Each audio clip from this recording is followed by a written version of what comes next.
Good afternoon, believers. Good afternoon, Israel. JD Niger, Word of Truth. Hey, you guys. Wow. I've been hearing some crazy. Today's been a crazy day. This is something odd is going on.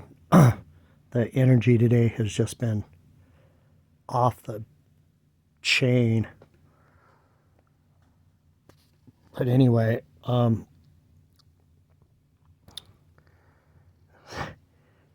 people are calling St. Paul a false prophet. If you can believe that shit. Man, there are some crazy people out here right now. But anyway, I was reading Romans. I wanted to get this real quick. See, we talk about, I'm just going to hold it over here and read to you because I can't do this. You can stare at this, I guess. Cautions. God is faithful and just. How's that? So anyway, I was reading through Romans, and there's a place here that talks about the difference between the Gentile and the Jew, and that we all have a conscience. We all have a conscience. So the Gentile knows right from wrong, and they're not going to be judged by the law. I'll read it to you so you get an idea. It says, God can judge on the basis, this is Romans 2:11-15. God can judge on the basis of works because he is impartial and because the law is immaterial. So when it talks about the law, it doesn't matter. If you're a Jew and you know the law, you have a little bit higher standard, but since Jesus came, the standard is to love one another. I went into that today. And so I was just reading through here, and I thought you guys I could show you some more about what it is about the conscious, your own conscience. You've got to know what makes you. God will let you know if you're doing wrong, and if you just keep doing wrong and it doesn't bother you, and you start liking it, like a narcissist. If you like being evil, you're in trouble. So anyway, God can judge on the basis of works because he is impartial and because the law is immaterial.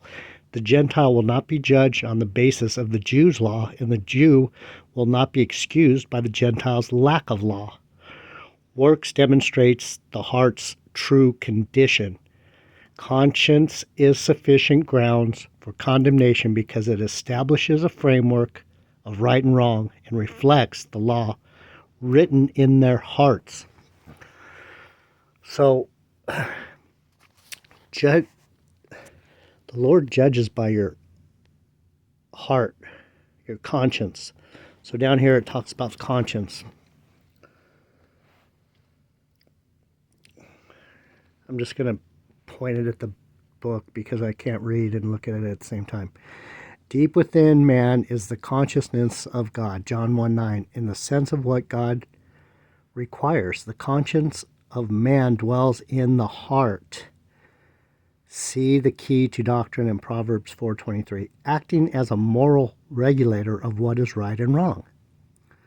So, a lot of people their conscience has been seared. They're so far from love that there's no way for them to get back. They've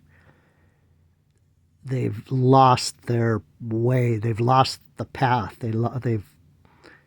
They've folded to wickedness, right? The conscience acts as a moral regulator of what is right or wrong. The implied meaning of the word conscience is a knowing within oneself. Since memory and thinking are functions of the heart, that is the apparent location of the conscience.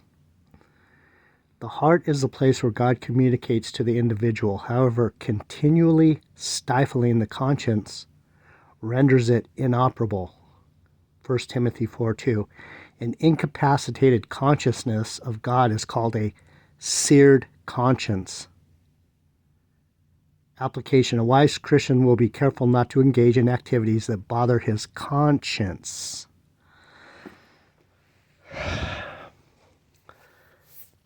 So, does it bother my conscience when I yell and scream and get mad? It does.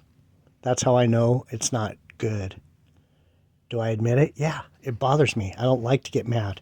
I tell you guys all the time, I don't like to be angry at these people that are false doctrining. But the Lord knows in my heart that the reason I'm angry is because of their lies. So when I say don't judge my short temper, don't judge my false doctrine, don't judge my short temper, that's what I'm talking about. My temper is short because I'm sick and tired of listening to all these lies out here. Does it bother me? Yeah, I don't want to get mad. I want to be able to give you the truth with boldness, but not anger, because anger isn't a good trait to have, especially for an apostle. So, as I admit what bothers my conscience, now there's a lot of things that bother my conscience. I don't want to do a lot of things I used to do. But when I was doing them, I was having fun and it didn't really bother my conscience. Now it does. So what that shows me is that there's a season for everything. And I'm growing up, I guess. I don't know. But anyway, back to conscience. There's no way to create good out of an evil intent. If you're doing things that are evil, it should bother your conscience. If you're doing mean-spirited, wicked things and it doesn't bother you, if you get joy out of that,